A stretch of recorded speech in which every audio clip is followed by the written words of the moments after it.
do Senhor, irmãos. É uma alegria estarmos juntos e eu sempre falo isso porque realmente é uma alegria. Eu nasci no contexto cristão, já falei para os irmãos, e todo domingo é uma ansiedade pelo culto, é uma necessidade que eu tenho de estar na igreja. Não tem como, os poucos cultos de domingo que eu faltei, a gente já teve até a ocasião de a gente chorar, eu lamento, porque faz parte do nosso ser, da nossa essência. Eu sou daquela época que a gente colocava a roupa em cima da cama, a blusa, a sainha, a sapatilha, e deixava arrumadinho a tarde inteira até da hora de vestir de ir para a igreja. Hoje não existe mais esse hábito, mas antigamente existia. E hoje eu queria falar sobre algo que está dentro do meu coração, depois de um louvor tão libertador, depois de entronizarmos o nosso Deus, falar a honra, a glória, a força, e a gente entra mesmo na sala do Pai, a gente consegue sentir a presença dele. Isso vai ser só para completar um pouco, Eu queria falar sobre quem te define. Estava pensando sobre as experiências que já tivemos aqui na Igreja de Cristo Grande Luz, o tanto que o Senhor tem agido em nossas vidas, falado com cada um, se manifestado em cada família, os milagres e maravilhas que estamos vivendo, que estamos vendo, e veio essa palavra na minha mente, O que me define como cristão? Quem me define? Por quê? Como? E aí eu gostaria que os irmãos abrissem Gálatas 5, versículo 1, apenas um versículo mesmo. Gálatas 5, versículo 1.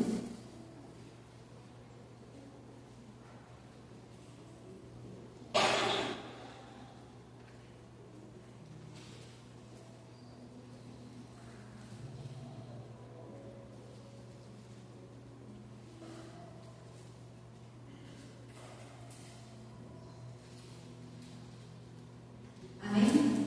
Vamos ler juntos. Eu li em algumas traduções, são muito parecidas. Cristo nos libertou para que nós sejamos realmente livres. Por isso, continuem firmes como pessoas livres e não se tornem escravos novamente. Paulo estava falando aos Gálatas sobre continuar, sobre perseverar, sobre o que definia eles como cristãos. E aí eles eram pessoas libertas. Cristo nos libertou. Só que é muito fácil a gente voltar para o que nos machucou, nos aprisionou. Às vezes uma simples palavra, um pensamento, Eu amanheço o dia, não amanheço muito bem, ou algo acontece, e aí eu pego de volta aquela dor, eu pego de volta aquela frustração, eu pego de volta a incerteza. E nós todos sabemos que a nossa palavra tem poder, as nossas atitudes têm poder, o jeito que a gente age, como a gente se porta tem poder. E aí Paulo fala: não voltem a ser escravos, não tornem a ser escravos novamente. Por quê? Tem como a pessoa ser liberta, ter uma carta de alforria, ser considerado filho, e aí voltar a ser escravo. Parece uma incoerência isso, mas se a pessoa assim desejar, ela pode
Mas não vai vir, agora ele vai vir.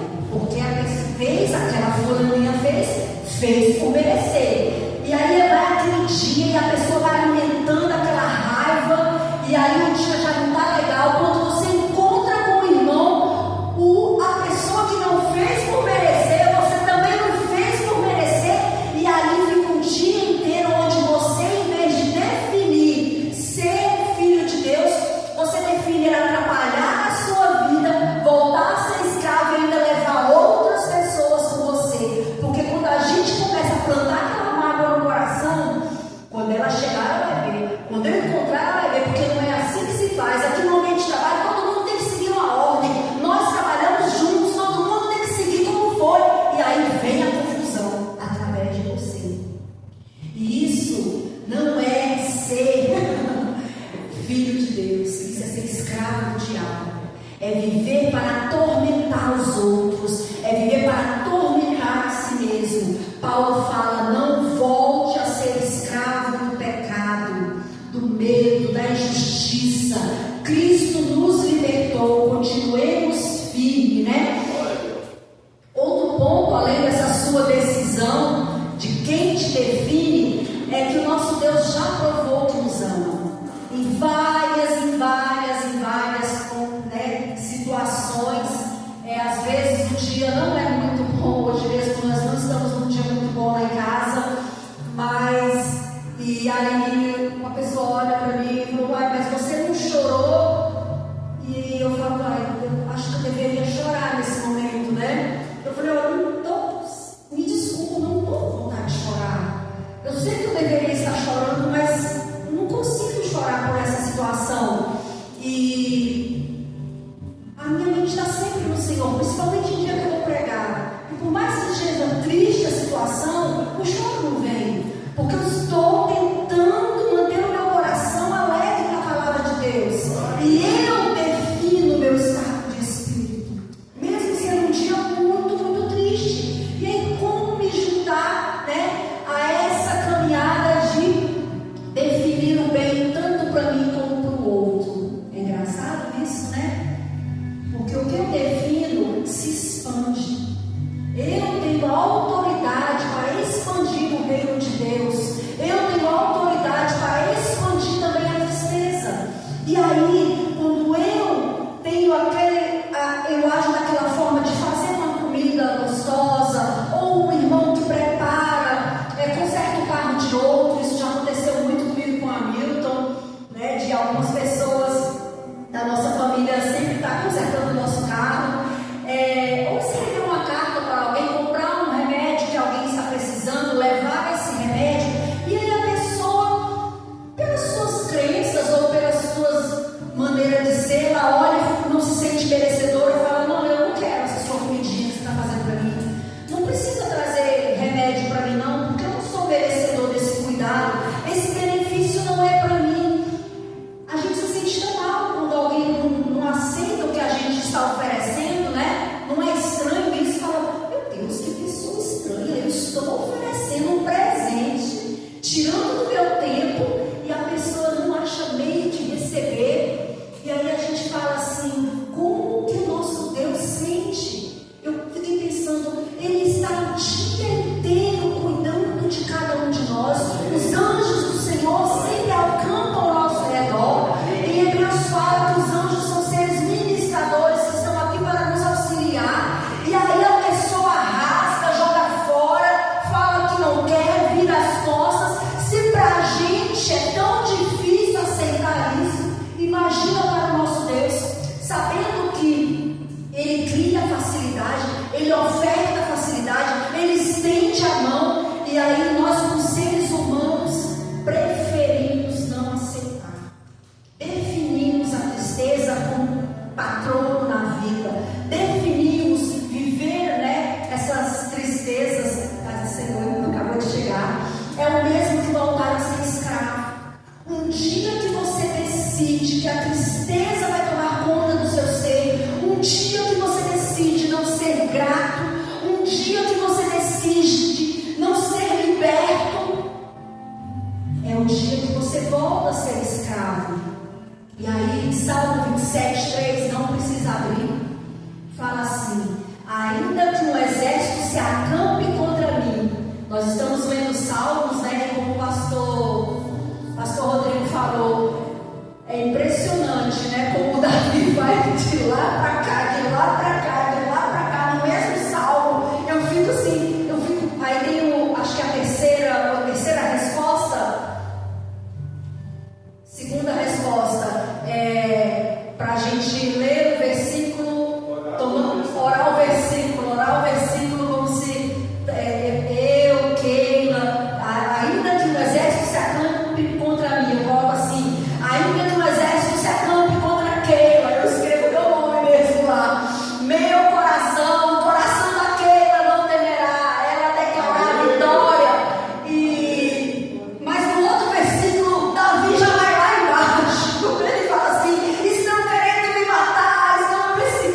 estarei confiante. Com o salmista a gente aprende a marchar o dia a dia. Se você ler Salmos e Provérbios, você aprende a marchar no dia a dia. No início do ano eu leio a Bíblia desde que eu aprendi a ler, eu acho. Minha mãe, quando eu era criança, tinha uma regra lá em casa que tinha que ler 3 capítulos. E aí, no ano passado, eu me libertei desse negócio de 3 capítulos. Eu falei assim no grupo da família: gente, eu vou ler o tempo. Eu vou ler um e não vou. Se der para me ler mais, eu vou ler mais. Senão, o meu foco agora é um. Aí a minha filha falou: nossa, mãe, que libertador isso que a senhora falou, porque a gente fica querendo ler 10, né? Lá na igreja a gente já fez de ler 10 por dia. E esse ano eu coloquei de ler 1, porque eu realmente estava com muitas atribuições. E aí, lendo Salmos todos os dias, é um livro que eu não consigo deixar de não ler, porque é tão facinho de abrir. A gente vê o tanto que o salmista marchava sobre a vida, o tanto que ele decidia ser liberto. Eu vejo a transformação na vida de Davi, porque ele foi ungido jovem. E aí ele fala assim: bem, eu fui ungido, como é que eu vou ser rei? Foi tão complicado aquela história, né? Porque ele foi ungido e já existia um rei. E aí ele foi ser tipo um office boy no palácio, porque ele ficava lá tocando, né, a harpa por ali. Eu acho que ele não tinha muitas atribuições, as atribuições dele eram mais na área do louvor. E ele se enfiou aonde ele deveria estar. E aí a gente fala assim: nossa, eu quero muito ir para a área do direito, eu quero muito ir para a área da medicina. Como o Hamilton falou no impacto, né, na imersão, a pessoa quer fazer medicina, mas nunca se inscreveu em nenhum vestibular. Senhor Deus não vai descer e entregar a matrícula em uma faculdade para quem nem se inscreveu no vestibular, né? Então a gente vê que Davi marchou. Ele tinha a palavra, o Senhor o definiu como rei, e aí ele falou: eu decidi aceitar a comidinha que Deus preparou para mim. Eu decidi aceitar o presente que Deus preparou para mim. Eu decidi aceitar o remédio que o Senhor prometeu para mim. Eu vou no rumo que Ele falou. E se você arde no seu coração o rumo que o Senhor tem para você, vá, marche nessa direção, fique de pé e caminhe na direção que o Senhor colocou no seu coração. Às vezes pode parecer assim loucura. Loucura, nossa, meu Deus, como que eu vou nesse rumo? Não tem ninguém da minha família nesse rumo. Vá, marche, decida. Eu vou fazer hoje, eu vou ser feliz, eu vou conseguir, eu vou transmitir, eu vou levar. Defina. Ainda que o exército se acampe contra mim, eu defini no meu coração aonde eu vou chegar. Não temerei, ainda que se declare guerra contra mim, porque eu decidi ser confiante. Era assim que Davi agia. O que ficou no passado de Davi, olha que foi muita dificuldade. Os irmãos concordam? Ele enfrentou um leão, ele enfrentou um urso. Os irmãos dele não eram legais com ele. Ele levou, o rei tentou matá-lo várias vezes, né? Desde o palácio ele tentou matar. E ele, o que ficou no passado ficou. O aprendizado foi difícil, mas ele marchou, porque ele sabia quem tinha definido a vida dele. E ele aceitou essa definição. Quem te define, meu irmão? O que te define? Agora nós estamos aqui, né, olhando para frente, rumo à vitória. Muitas coisas aconteceram, muitas coisas estão sendo trabalhadas em nossas vidas. Tem uma pregadora brasileira que eu gosto muito, não sei se os irmãos aqui costumam ouvir, é Edmeia Williams. Eu gosto muito dela porque ela é uma historiadora também. E ela, esses dias eu vi no Instagram dela, ela colocou assim: devemos deixar que Deus cuide da ferida e parar de ficar espiando embaixo do curativo.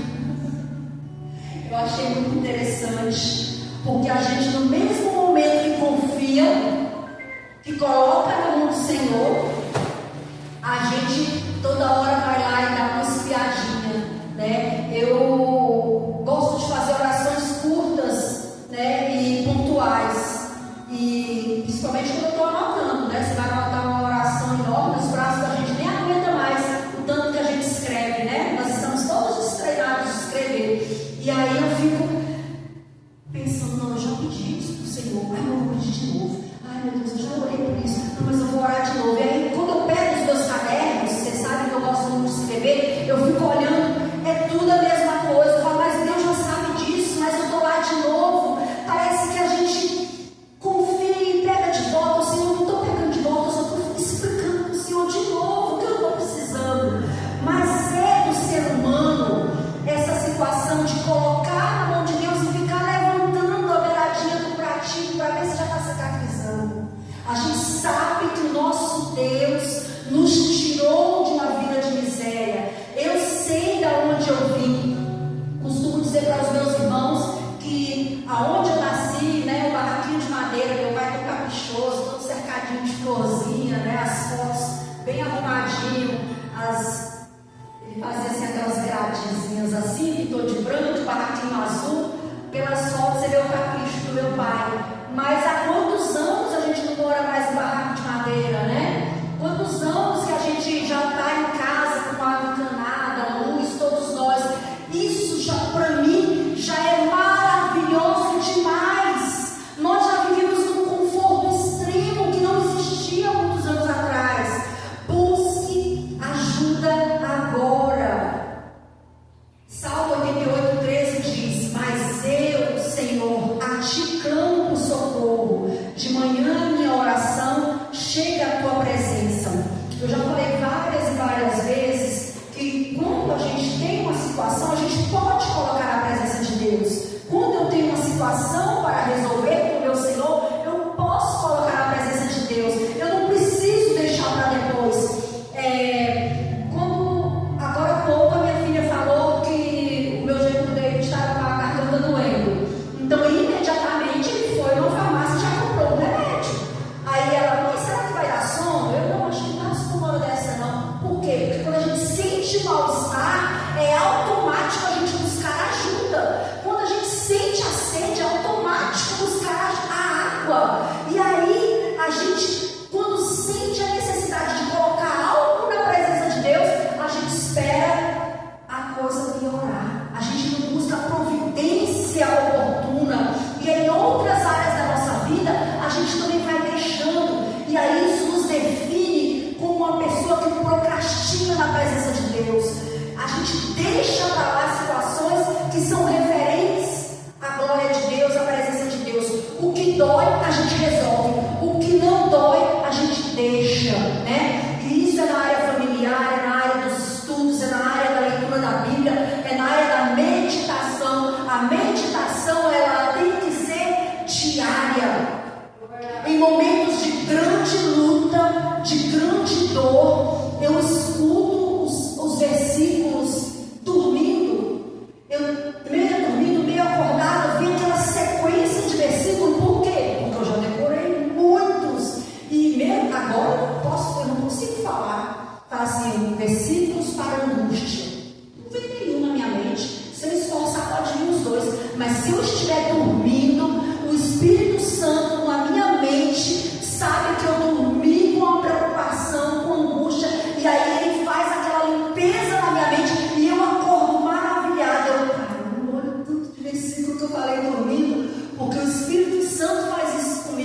Salmos, alguns versículos que falavam sobre sono, né? Em paz também me deitarei e dormirei, porque só tu, Senhor, me fazes habitar em segurança. E a gente dormia tranquilo. E no domingo eu me dava umas férias. Mas aí hoje, sendo adulta, domingo é dia de orar do mesmo jeito. Então ainda hoje, ainda essa noite, busque ajuda do alto. Cristo nos libertou para que nós sejamos realmente livres. Agora essa liberdade cabe a você definir. Essa liberdade cabe a você se apossar. Continuando o versículo, por isso continuem firmes, não voltem.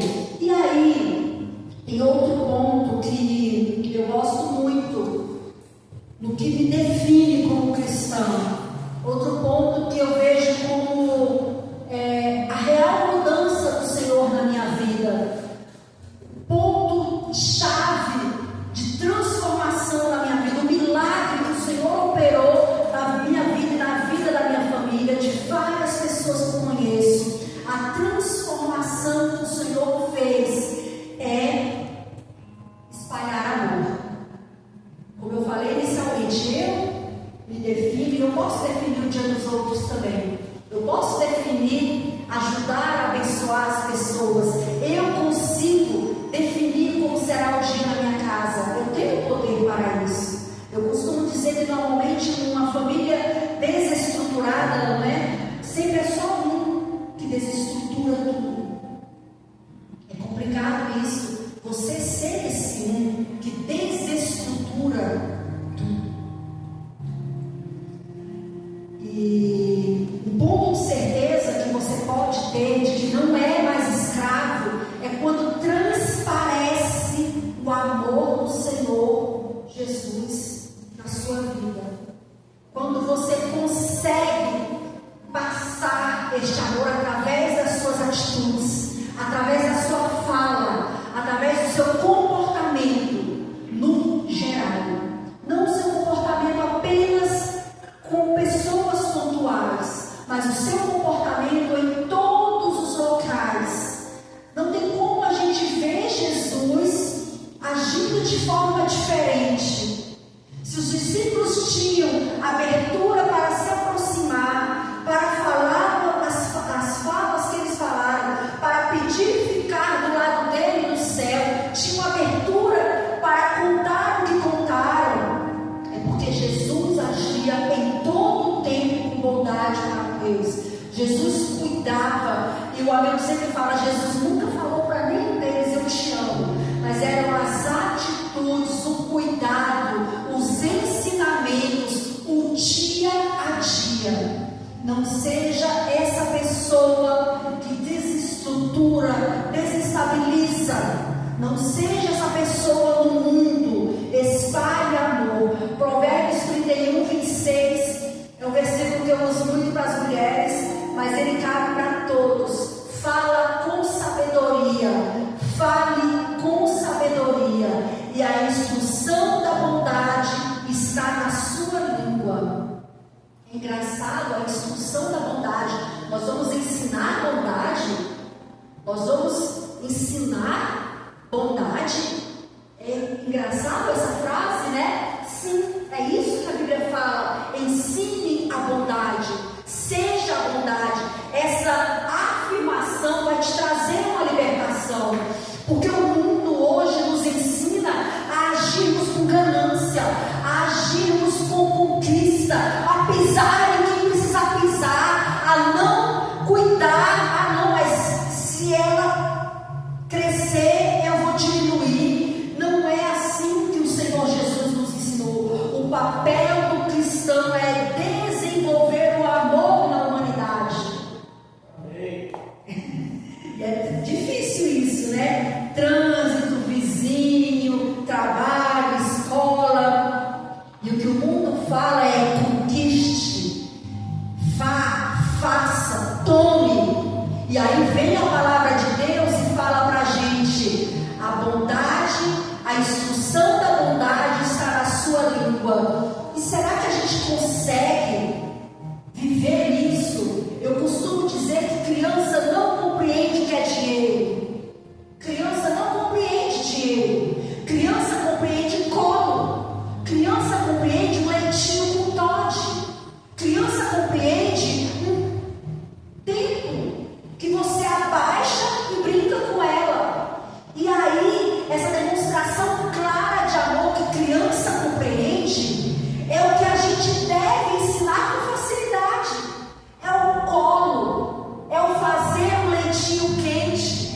com um piqui. Tem gente que comeu piqui ontem, antes de ontem, não trouxe para ninguém na igreja, com todos os estados lá, piqui, pastor Rodrigo.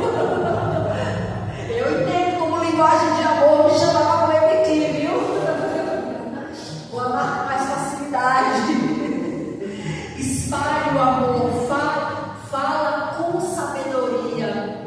O que temos de mais influente para nos parecer com Jesus é o abraço, é o colo, é a palavra branda. Aí sim estaremos nos parecendo com o Senhor. É perdoar e perpetuar o amor. Em Mateus 18:3 diz assim: eu afirmo a vocês que isto é verdade. Se vocês não mudarem de vida e não ficarem iguais a crianças, nunca entrarão no reino dos céus. Eu acho engraçado que as crianças estão prontas para ir para o céu. E aí a gente se torna adulto e já não damos mais conta para ir para o céu. Uai, o que mudou? O que foi? Aonde foi que a gente se perdeu? Aonde que os nossos adolescentes se perderam? Em que momento que nós deixamos de ter o céu? Por quê?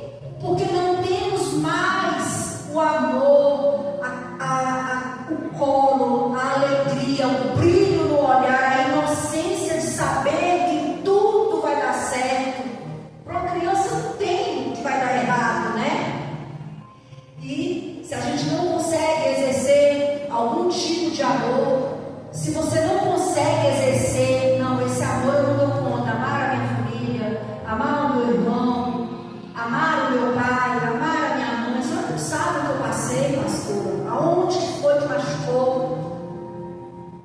Pode entrar em contato com qualquer um dos pastores, nós somos 8, o que você tiver mais afinidade, entre em contato e fala: pastor, eu preciso de ajuda para amar, eu preciso de ajuda para perdoar, eu preciso ser pontual no amor àquela pessoa que tanto me magoou. Exercer o amor. Então, irmãos, defina suas metas para o amanhã. Nós viemos de várias ministrações sobre definir metas. E esse mês vai ser o mês todo se falando em definir metas. Somos pessoas de excelência. No meu ambiente de trabalho, de vez em quando tem uns treinamentos caros. Você vê assim: nossa, que treinamento caro. Aí eu vou, assisto, e aí eu falo assim: meu Deus, se gastou tanto para isso. Eu recebo isso na igreja de graça todo domingo. Todo domingo os pastores estão lá dizendo maneiras da gente crescer como ser humano, maneiras da gente se fortalecer como ser humano, maneiras da gente amar, maneiras da gente saber cuidar, maneiras da gente crescer, maneiras da gente ser exemplo. É assim que a gente vive. E esse mês de dezembro nós vamos trabalhar nessas metas, né? Como igreja, como pessoa, como cidadão, está disposto a receber, porque não somos mais escravos. Não somos mais escravos. Aleluia.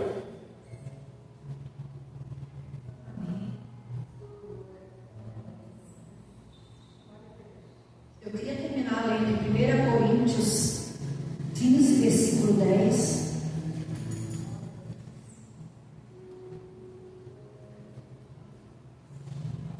Espero que esse mês de dezembro a gente consiga colocar isso em prática. 1 Coríntios 15, 10. Queria que vocês colocassem de pé para a gente ler junto.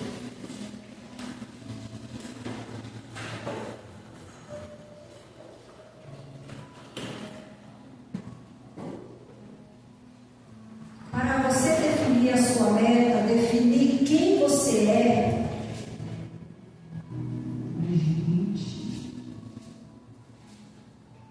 definir quem te define como pessoa.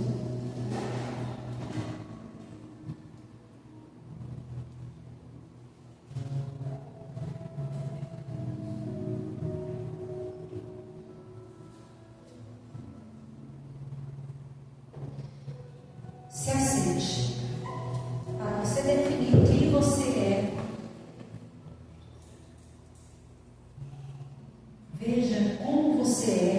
defina quem você é, crie isso nas metas. A pastora Kátia vai colocar para a gente estar trabalhando todo mês de dezembro um propósito para 2025. O que nós seremos em 2025? Tem mais de 30 anos que eu faço meu plano para o próximo ano. E eu não sei viver sem fazer o meu plano para o próximo ano. Porque acaba que eu cobro o ano inteiro. E isso é saudável. Isso é saudável.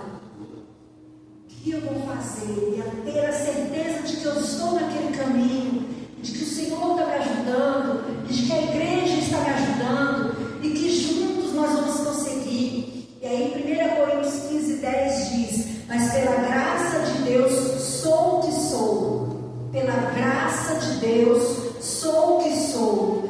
E a sua graça para comigo não foi vã. Antes trabalhei muito mais do que todos eles. Paulo não estava esperando sentado. Paulo ou ele estava pregando, ou ele estava preso, ou ele estava costurando rede. Trabalhei muito mais do que todos eles. Todavia não eu, mas a graça de Deus que está comigo. Eu desejo que nesse próximo ano, para todos nós, a gente consiga trabalhar muito. A gente consiga trabalhar muito. Trabalhar pelo reino, trabalhar como cidadãos do reino, trabalhar como soldados do reino. Como soldados do reino, devemos ser exemplo. As crianças da igreja uma vez fizeram uma peça, todos vestidos de soldado, todos com arminha. E a gente estava esperando, como tantas, músicas que as crianças marcham, e de repente eles começaram uma guerra entre fogo amigo dentro da igreja. Aquilo me marcou demais.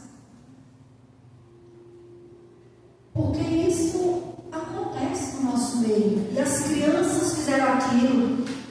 E aí, quando uma criança caiu morta, eu olhei para aquilo, falei, meu Deus, que exemplo para os adultos. Eles estavam fazendo, não estavam entendendo a profundidade do que é um fogo amigo dentro da igreja. Uma palavra que machuca dentro da igreja. Uma falta de amor desnecessária. Uma acusação desnecessária. Trabalhei mais do que os outros. É isso que nós queremos para 2025. Trabalhar pelo reino. Juntos. Como um exército. Trabalhar uniforme. Trabalhar com coerência. Trabalhar. Eu não entendo nada de exército. E não sei se vocês já repararam. Se eu bater palma, eu não canto.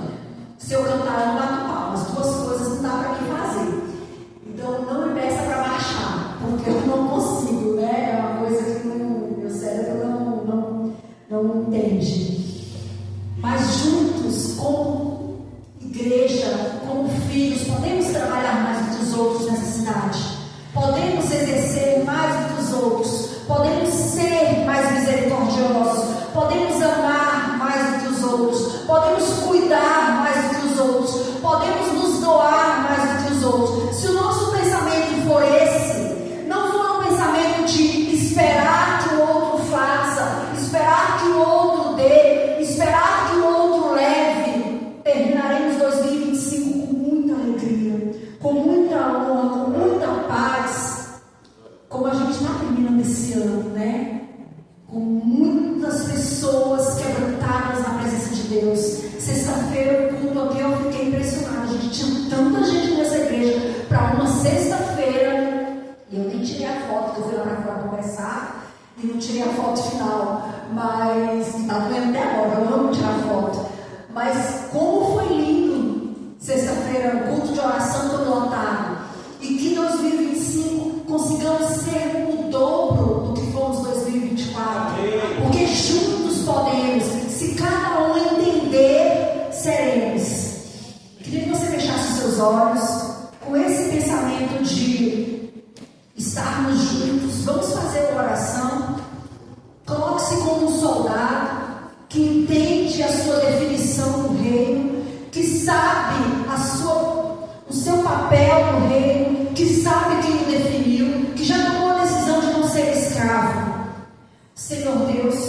Pai querido, coloco em tua presença cada vida.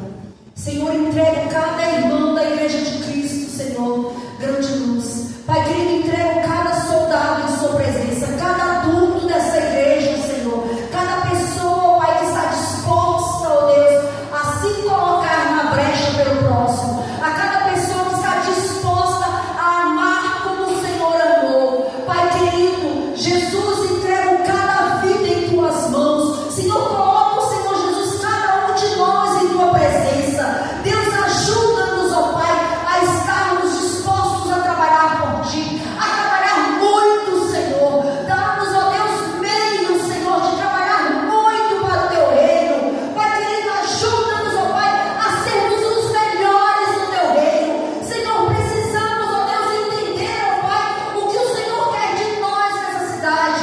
Pai querido, ajuda-nos, ó Deus, a fazer mais para ti, a entender o teu propósito, Senhor, em nossas vidas. Pai querido, ajuda-nos, ó Deus, a estarmos, Senhor Jesus, à tua disposição, ó Pai. Senhor, e que a partir de hoje, ó Pai, a partir deste domingo, Senhor, o nosso coração possa arder de metas, o nosso coração possa arder de definições.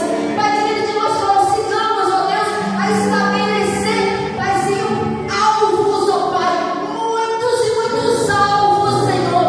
E os alvos aqui, ó Pai, eu quero entender como pessoas para o teu reino, pessoas para a tua casa, Senhor. Ajuda-nos, ó Deus, a irmos e buscar, a irmos e evangelizar, a irmos e discipular, ó Pai.